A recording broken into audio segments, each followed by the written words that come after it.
Hello, good evening, everyone. Guess you guys can hear me loud and clear. It's a little loud out here. Hello, everyone. Good evening. Thank you all for joining us tonight on this Wednesday. Tonight we have Luigi bringing us a wonderful talk on the science of kindness, and I've been talking to him a little bit about this behind the scenes, and it's a really interesting topic, and I'm really interested in this, so I'm excited to see what he has to say. But before we do that, I'd like to invite everyone for a short prayer before we begin.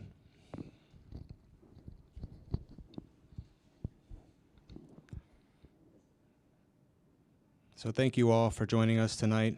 Thank you for this time and this moment. Let us all just bring ourselves here as best we can to embrace calm and peace and love within ourselves. Let us remember why we're here, why we want to learn these things, why we help each other, so that whenever we do have challenging times in our lives, we always remember to be the better person, to help someone, to be understanding, to put yourself in the shoes of others, to see things from a different perspective. We are all one human race on this planet.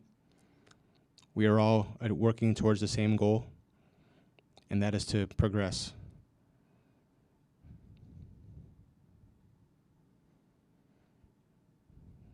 Every day we face new challenges, every day we meet new people, and every day we change a little bit. And we always have decisions to make in our lives. And how do we make those decisions?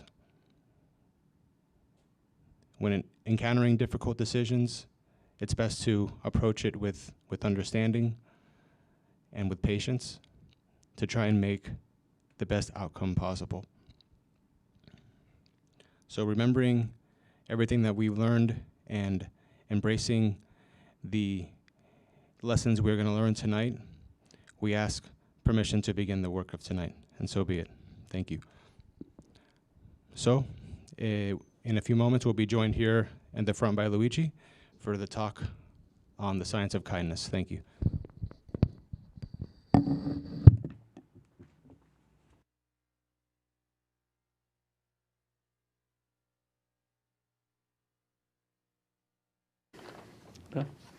Good evening, all you that listen to us from the internet and all of you in the room. And I'm going to bring this talk tonight related to a study that was done by several universities here in the United States. And groups, university. I was one day at Publix doing some grocery, and I look at this magazine here, and the power of kindness. I say, what? This is interesting.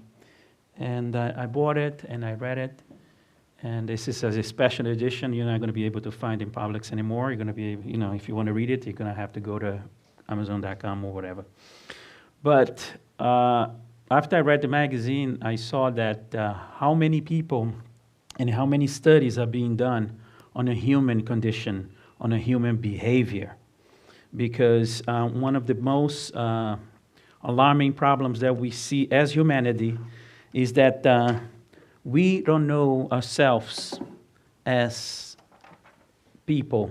We don't know ourselves as a humanity. I thank you, Manny, for the introduction. And like he said in his prayer, we are one humanity only. We don't have backgrounds that differentiate us from one and another, especially for us spiritists.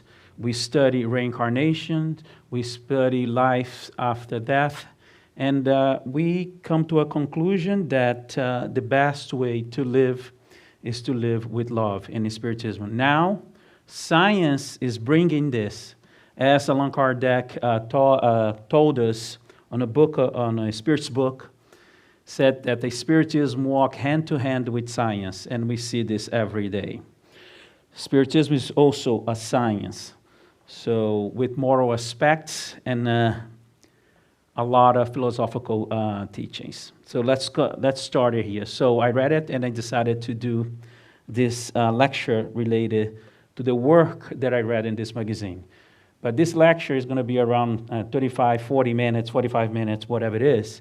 But it only takes 2 pages of the magazine, okay, the 2 first pages. So in this magazine, you're going to see studies done in children, small, pre-teenagers, teenagers, young adults, middle age, and on. And you see in all ages and different experience that were done on this. So let's start. So the science of kindness. One of the scientists, one of the group based in Harvard, says certainly kindness itself is an evolutionary adaptive. So what does this mean? They think that kindness evolves, okay, and adapts according to the situation.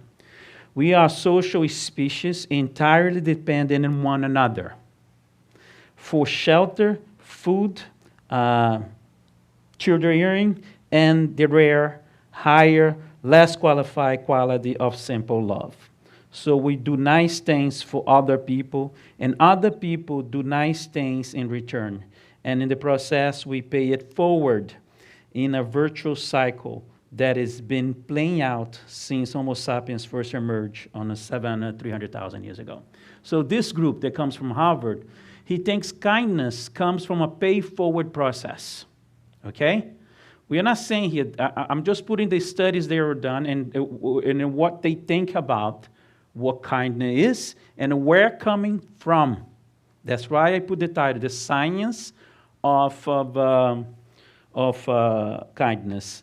So this group here thinks is, because I need you, I'm going to be kind to you. And as soon as I help you, you're going to help somebody because you're going to think exactly just like me. Say, listen, I'm going to help that person there because if I don't help in the future, I might need help, and I'm not going to get the help. Some people think this way, okay? Others don't think this way. But this group thinks that the genesis of kindness is the necessity that we have to one another. If you agree with this, is your problem. I'm just putting out here this study. If you're going to study Spiritism, of course, then I'm not going to bring anything about Spiritism here tonight. No questions from the Spirit books for any of the base books in Spiritism. We're going to stay only on science and what they're seeing and what are their conclusions according to their studies and the specifics. So they say this, since the beginning of times, 300,000 years ago when we showed up here as Homo sapiens, of course, we showed up here millions of years ago, but Neanderthal, Australopithecus, but after we became Homo sapiens, more, how can I say, individuals intellectually. There is a big gap between Homo sapiens and a Neanderthal and Australopithecus. But this is to be covered on another study. So we'll continue here. So this group thought that. So it makes you think that a lot of people works this way. A lot of people thinks this way. There is propaganda, there is video on the internet through the pay-for process, and there is a wonderful movie, Pay It Forward. You ever watched the movie? Wonderful movie, right? And let me just take this out of here twice. So a wonderful movie that calls Pay Forward, you should watch. And on the movie himself, you're going to see that the main focus of paying forward is not because he's thinking about the future. It's because, I'm not going to say it, watch the movie. All right? So let's continue here. And then this group, reductionists.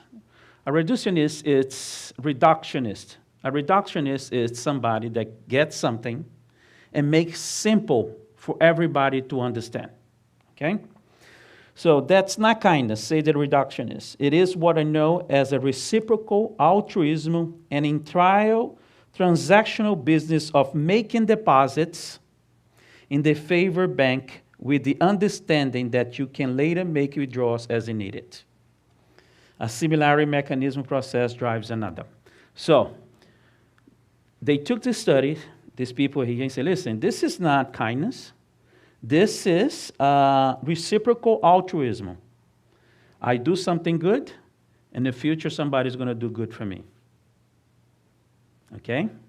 If you think this way, there is a lot of people there that thinks this way, and they put an example. It's like a bank. You put over there, I help somebody here, I help somebody there, I help my neighbor here, my partner of work, my boss, my aunt, whatever.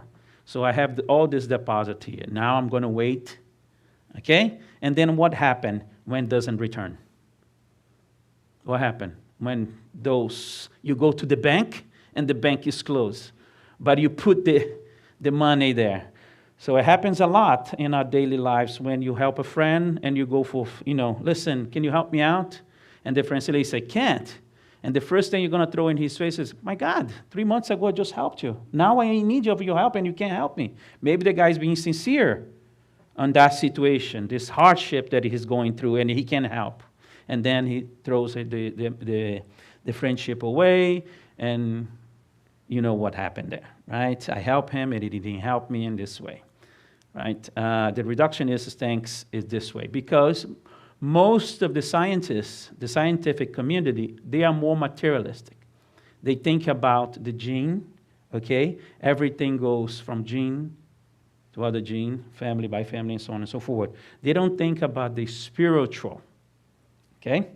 But as we evolve on this study, you're going to see something very, very interesting.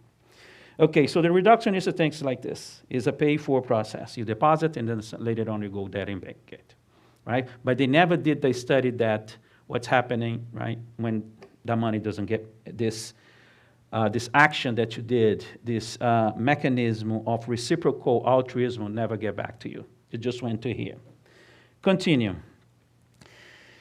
Thank you for the small letters. So, and yet, what explains, and then another group, right, took the kindness and made it very interesting. And they say, and yet, what explains the highest impulse born in the highest place? What explains soldiers who dive on grenades to save platoon mates, sacrificing their own lives, and all the eating and breathing and genes reproducing that go with it to ensure life to others? So the genes that is this. He's going to kill himself. He's not going to multiplicate his own genes into another family. So he's sacrificing his future, his legacy, everything. What explains the first responder who dash into natural disasters when the floodwaters are still rising, or brave the sites of terrorist attacks when the fires are still burning, putting their welfare in danger to save strangers? What explains other healthcare providers who are risking, in some cases, losing their life to stay on the post during the coronavirus pandemic? So they asked this question. Well, hold on. If it's a bank, like you guys saying, or if it's a process of you give me here, I help you here, because we are socially evolving this way, what about these people here that have made no deposits or anything, that just do this out of the what? So they asked this question here. So there was a story here. The first African-American that got a medal, honor code of honor on a World War II. He was 18 years old. He was from Chicago. He was on this hole, hiding with his other soldiers, and he was the only one black, 3 whites. And just to see that in World War II, there was no, everybody was mixed there. And a grenade went inside the hole. He saw it. He threw out his rifle and jumped on top of the grenade. The grenade exploded, of course, killed him, but saved the life of those 3 persons. So this soldier later on won the Medal of Honor because of this selfless act. So that's what we're asking here. What moves these people to do something like this? Because he's not going to be able to come back and check and cash in the bank. He's not going to be able to count with the social community to help him out in the future. It's done in that level. So that's another point that we should be thinking about, right? And a lot of the studies also said that on this circumstance, when a person does that, they say is the native instinct of the person to be a hero. What they call is the hero instinct. That's what science says. We're only going to know if one day we'll talk to that person. What happened to you? What you felt to do something like this? Jump into a grenade and lose your life to save your partner. Some scientists think that is the hero, the hero process, that immediately you want to be a hero, even though that you're going to die, but people is going to talk about you after your death. That's the scientific process that people think here. But there is other questions here. Those nurses and doctors, if they're going to use the process that the second group of scientists study the kindness, they're going to think about them first, right? So I'm going to think about myself because I already done a lot of good here.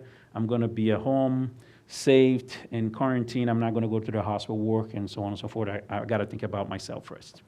So there was a lot of questions here to be asked and to be understood.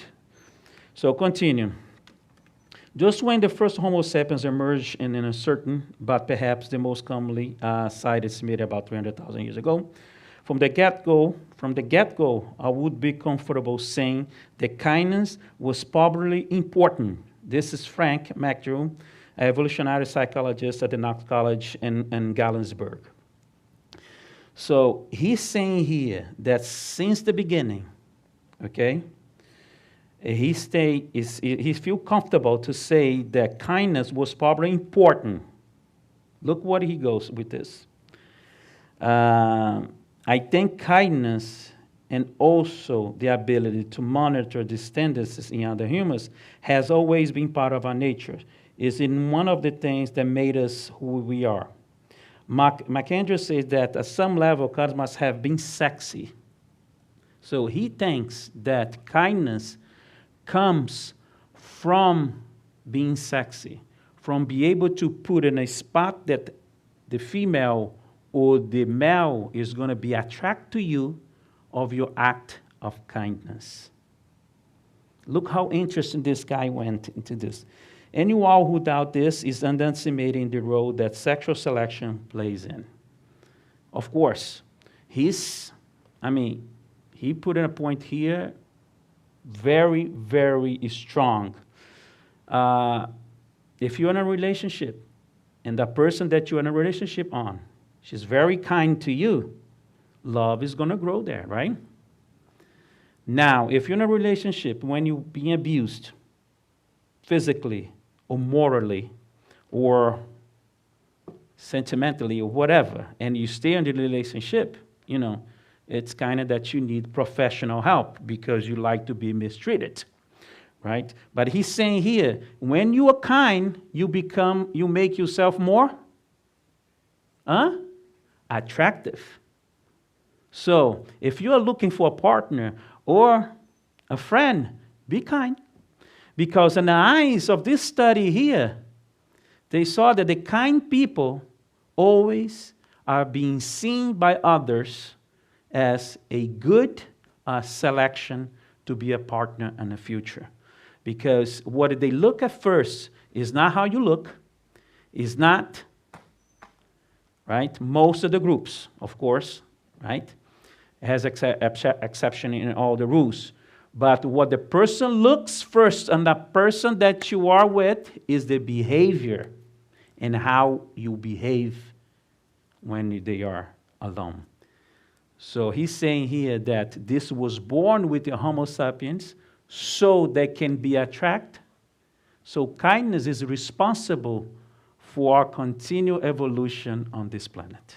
Without kindness, we won't be able to continue progressing and multiplicating ourselves if it wasn't kindness. That's what this group here believes. That the genesis of kindness come in a process of selection when you're finding a partner. Very interesting. It plays a part. It doesn't, right? And I do recommend, so if you're looking for a partner, if you want somebody, be kind, okay? It's gonna rain on your garden then. So this is Angel. I cannot see my notes here, but that's fine. So this is Andrew from this college in Galesburg. And the guy is, he has a PhD in human behavior. So that's what he's thinking. So this other group, okay, this doctor is from Harvard. The more altruistic members a group or community possess, the more likely it was to succeed.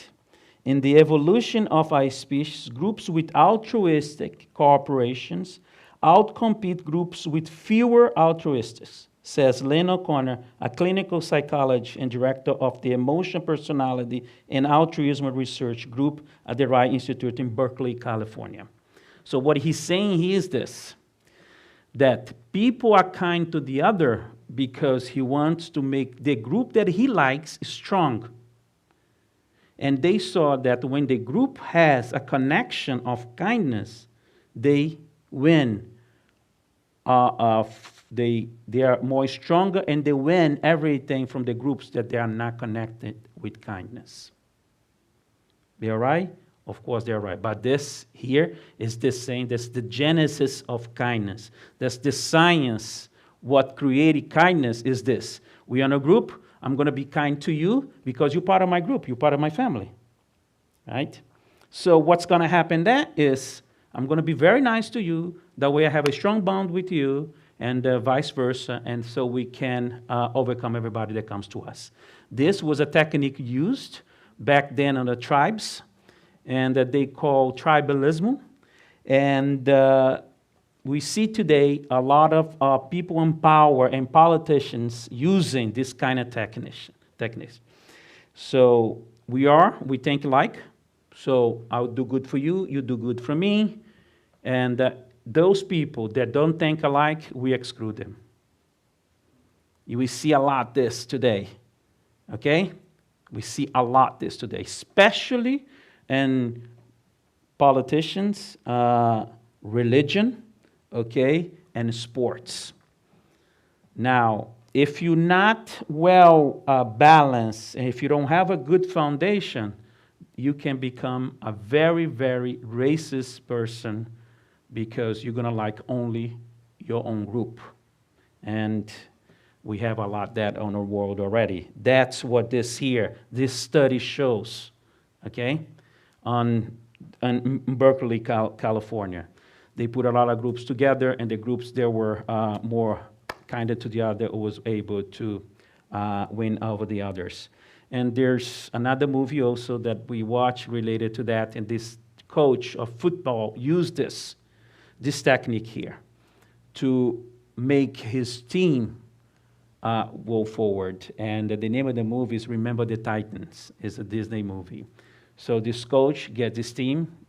It was back on the segregation time here in the United States. They had a black and whites on the team, so everybody was divisive because they had their own beliefs according to religion and color of their skin. So this coach came in and said, you know what, come here. Took them out for 6 months in a different location without their parents, without everything. And the only thing they knew was one another. And they put everybody mixed, different religions, different races, and they came out of there with the championship. Because when they come back, they saw that what the people was telling them about that person, that they didn't like it wasn't true. He had to live with that person to know that person and understand that that person is not so bad. So what the coach did is took them out of the, what they call tribalism, tribal, and moved them into a more open environment. So you're not part of a tribal. Here we are not a tribal. Here we all equal. They were not part of the tribal, like, we're just like people just like us. So they were here. They were, all disconnected. So after they took them and put it here, they say, listen, we are all equal. There's no difference here. We have one goal to meet, and so on and so forth. They grew. But on this study here, this scientist here says that this is very dangerous, this type of altruism, because it takes us to tribalism.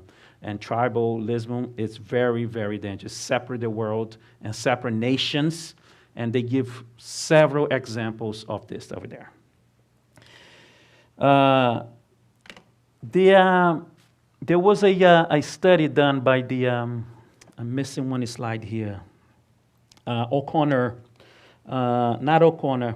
He continued on this study, and this university here did another study with a group of persons. And what they did was they forced them, they took two different types of group, and they forced them to do good to others, okay? And they put a CAT scan on these people, and they moved them and told them, listen, go over there and give them money. Go over there and give them food. Go over there and give them clothes, okay? They forced them to be kind to others. And on the CAT scan showed that the lights that was lighting up on the brain, it was the same lights that was lighting up when you do kindness because you want to do it. Okay? So they saw, wait, hold on here. When they want to do it, this part of the brain lights up. And when they are forced to do it, the same part of the brain lights up. And then they were astonished and they say, what? Hold on a second. So the genesis of kindness is not on why you do kindness, why you're kind. Because if it was the genesis of kindness, if it was why you do it, why you are kind, when you are forced to do something, that part of the brain, the compensation part of the brain, won't light up. But it did. So this guy here, O'Connor, he went to a different direction, and he saw that it's built in. He believes it's built in our genes because he doesn't believe in soul and so on and so forth. Now, if we take this and move into our studies in Spiritism, everything that we study, we already know that is built in on us. Right? We see many, many books, many teachers in Spiritism say that we are a light. Sometimes our light is very strong, and sometimes it's very dimmed. But it is built in on us. And it does not matter what you do, you are created to be good, to be kind. In the Spiritism, we know this. So for us, the genesis of kindness is what? Think about it. Is the connection that we have with the man upstairs, with love. That's the genesis of kindness. Because inside of us, we are built to love one another. Oh, but Luigi, but this is not fair. This is taking my free will away. Free will has nothing to do in what you are. Free will is to do what you do. Understand? You can continue making bad choices forever, being bad, evil. But when you do an act of kindness, that part of your brain is going to light up. You see? Do you understand what I'm saying here? So he came into a conclusion that the way to be happy is to help others, says O'Connor. We evolve to be a pro-social species, and we are happier. We are happiest when we are being altruistic and helping one another. So science got into that conclusion. There was a saying that Albert Einstein said back then here when he moved to the United States, when they asked him what's, because he was so smart, they asked him about happiness, and he said exactly this. It's the most sold poster in the world from Albert Einstein. It's for you to be happy, you need to be involved in helping somebody. So, this is nothing new for us in Spiritism, is it? Is it new to any religious person that really understand and study the gospel of Jesus Christ? This is nothing new. But do we do this? No. Even know that we were created inside of this, but we don't do this. So it comes again that we need to be very patient. Right? First of all, came in Moses with this rough law, right? Very tough law. And then came Jesus Christ with a more soft law. And we are being baked little by little through evolution. So we get to a point to accept and do kindness. And right now, with those studies, this is a 3-year-old studies here, 4-year-old studies.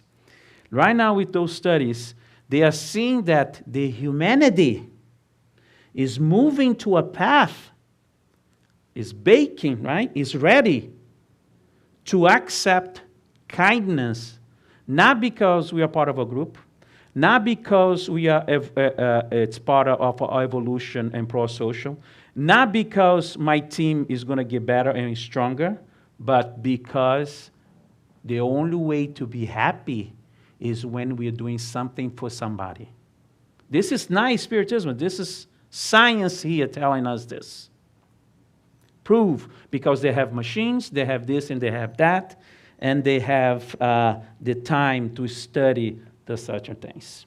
Now, we are always, as spiritualists, as spiritists, or religious people, right? This is part of our life every day. And if someday somebody comes to you and say, listen, why do you work in a spiritual center? Right? A lot of people, if I ask you, if I ask Larry, if I ask anybody, I'm going to get different answers. It does not matter what your answer is. What is matter is that you are part of the engine that you're supposed to be. If you're there because you're thinking about that in the future somebody's going to help me, fine. Because kindness is going to mold yourself. If you stay there long enough, and you're going to be able to understand that you're not there because you're paying forward. You're only there because you need to be happy. This is very strong. So a lot of people come to me and say, Luigi, these people are here because they need treatment. That's fine, but as long as they are here, they are already part of the engine. Nobody comes inside this universal engine with the feeling of kindness and love. No. Kindness and love, the altruist acts, needs to be developed in us. It's already here, but it's small. But we need to develop little by little. And for us to develop that, we have groups like this, we have churches, we have communities, we have whatever. And you need to be part of it. And there were studies there that's saying that, and I was a witness of this. The studies that if you are sick, okay, if you want to prolong your life, find an altruist work to do. In 1994, I was working for this guy, very, very wealthy guy in Boca Raton. And he was married to this lady, and his mother-in-law and his mother got cancer. In 2 different months, spread different. His mother, cancer, the doctor said, listen, you got about 7 months to live. What's his mother did? Took and did a cruise around the world. 5 months cruise. She died. As soon as she came back, she died. His mother-in-law I started working on this place here that help homeless on Federal Highway. It doesn't exist anymore. But you used to have a big place over there. And she started working there. And 1 month, 2 months, 3 months, 4 months. And she had the same time as the other lady. She had about 7 or 8 months to live. And on the 6 months that she was working there, she went to do, revision on her cancer. And the doctor saw that the cancer was getting smaller. And he asked her, his wife asked her when she came back from the doctor and said, listen, what happened? You've been taking the same and this, nothing changed. And as she said, I really think that the job that I did, that I'm doing right now, is my cure. And then the daughter asked her, why did you decide to take in this voluntary position, this location, instead of traveling the world, because you do have the money? And as she said, I felt a very strong feeling of guilt when I was given that notice to me that I had 7 months to live. The first thing I felt was guilt. So I went home and I started thinking, why do I have this feeling of guilt on me and I'm dying? I should have a feeling of different things, but not guilt. And she found out that the guilt that she had, it was because she never had to contribute to the world. And then she decided to take the volunteer job. But this came from her heart. She didn't take the volunteer job because she wanted to be cured. And then, boom, cancer disappeared from her. And 2 years ago, I was driving around, and I saw him, and I asked about his mother-in-law, and she said, yeah, she still lives. It was in 1994. So this shows us that, okay? On her case, the guilt, right, is the guilt and fear is the two monsters, okay, that make us do horrible things. We, as human beings, are capable of wonderful things when everything's fine. But when somebody or something threatens us or threat our way of living, the first thing that comes to us is guilt. Okay? Is guilt. And that's what the professor of Harvard said in his book when he studied this process that happens to us when our way of living gets threatened. We become a monster. The name of the chapter, if I don't remember, it was a horrible thing. It's the title of the part. It says how we become monsters, something like that. And he explains that because we live so much as a tribal person that when somebody comes closest to us, before we know it, before we actually introduce ourselves, we start thinking, this is going to be a threat to my way of life. So we become doing horrible things. That's why we have racism, and that's why we have slavery. It comes from those feelings. Fear and guilt, okay, is another one that most of us feel, but we don't know that is fear. On this lady's case, she found out because she went back and she tried to understand why she was feeling the guilt. But guilt, it is responsible a lot today in a mental disease. Guilt. And I read a book about a few years ago from Andrew Jackson Davis. It's a very old book, and he was studying the mental disease in humanity. And what he discovered was this. The main trigger for the person flips. How do they say in Brazil? The person had a, oh my goodness, forgot the name. But anyway, when the person flips, it's because the guilt is consuming her and affects her psyche in a way that it changes her personality. It's a way of defending yourself from that guilt. Okay?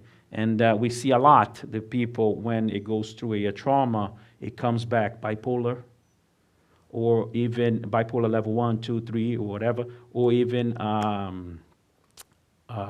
what is the other name of the other sickness? Is schizophrenic. It's all, most of them related to fear. But we don't know.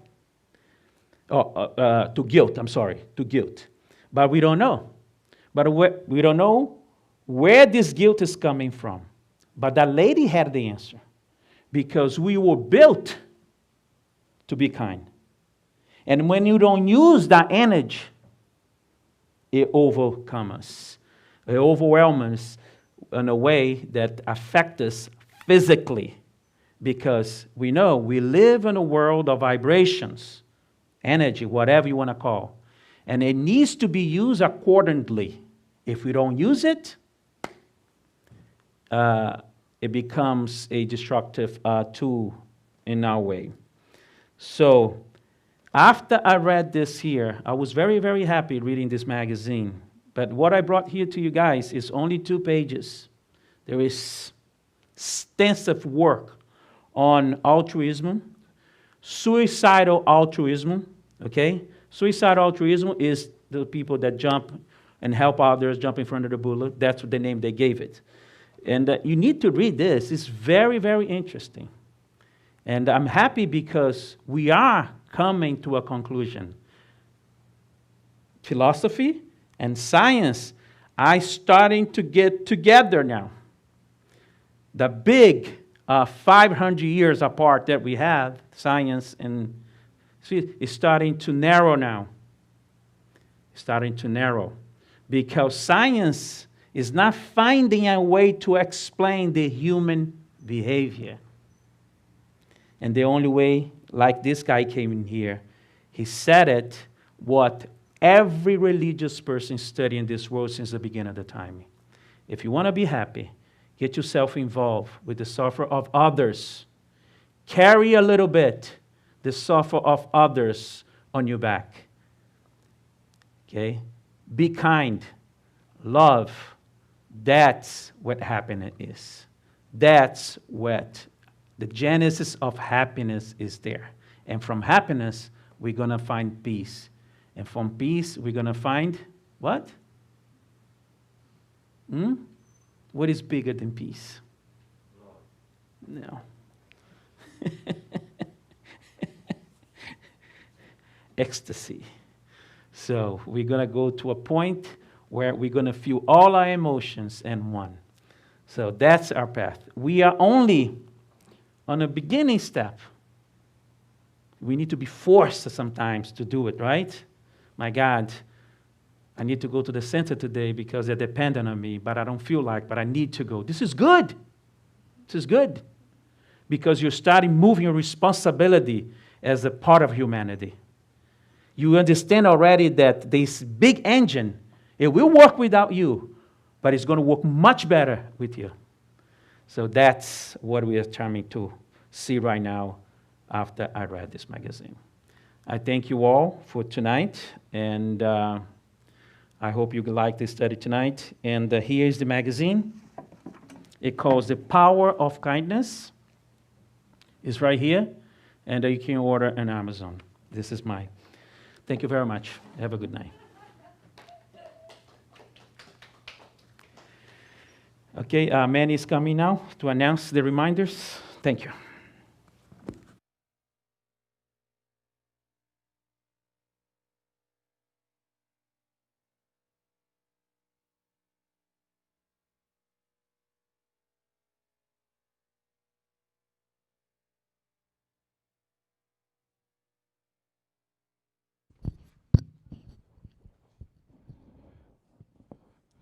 All right, everyone. Thank you. Thank you, Luigi, for that wonderful talk. It was really good. So now for some reminders. So first, if you haven't already, subscribe to us on YouTube.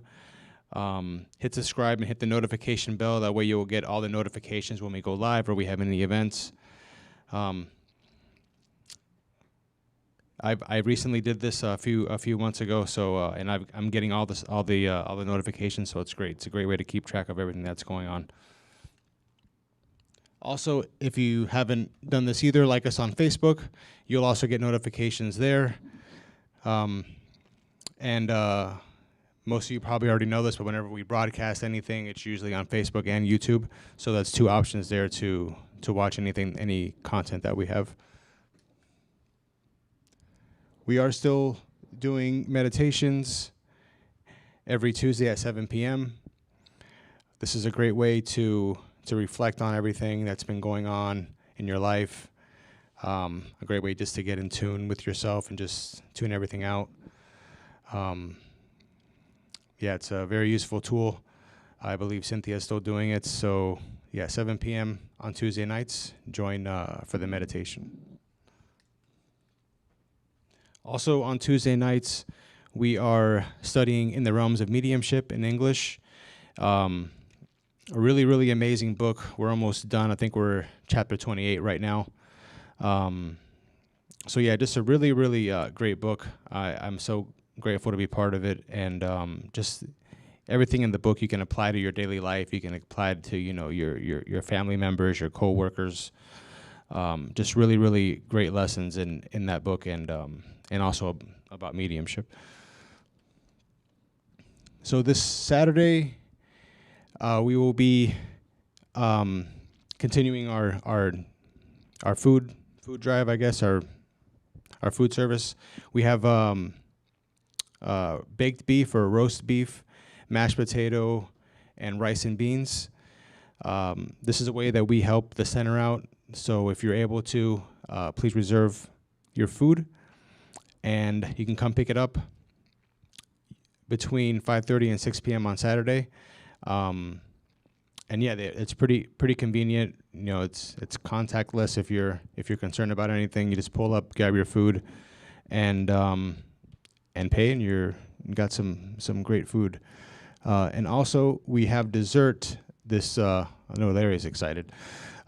We have pudim, Romeo and Julieta, and we have paves sonho de valsa. I'm not sure what those are. Oh, okay. So the Romeo and Juliet pudding is cheesecake with guava. Okay. And the other one just looks like peanut butter mousse and layered pudding. Either way, you can't go wrong. So order one of each, and you won't regret it. All right. So that's all for the announcements.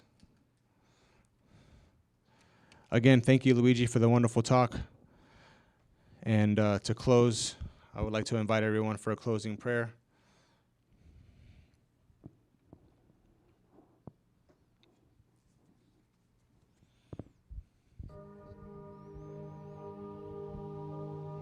So again, let us be thankful for this time that we have here, that we spend together, learning and growing, helping each other, remembering the importance of fraternity, remembering that we are all part of one human race, moving towards the same goal.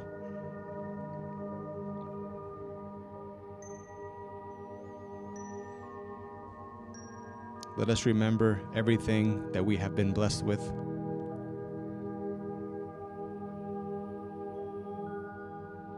Let us look at things in a more positive way.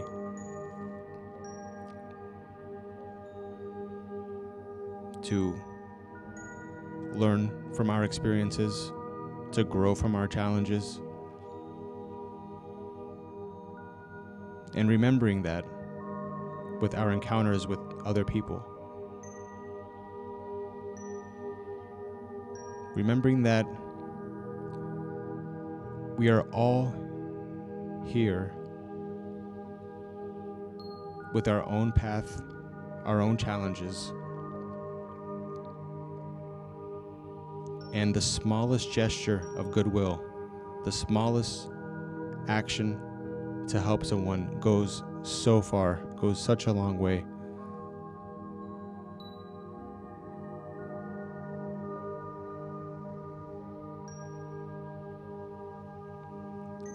Let us ask to apply what we learn in our daily lives with our family members, as challenging as that may be, our co-workers, our friends.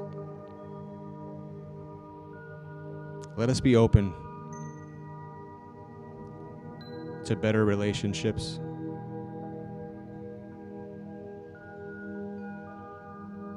to more love and peace in our lives.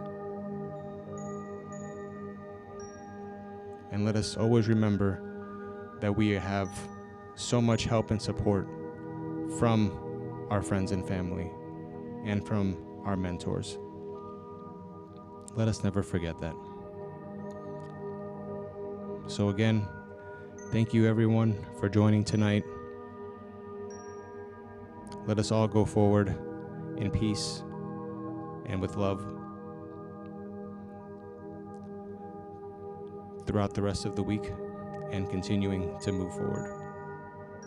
And with that, we ask permission to close the work of tonight. So be it. Thank you.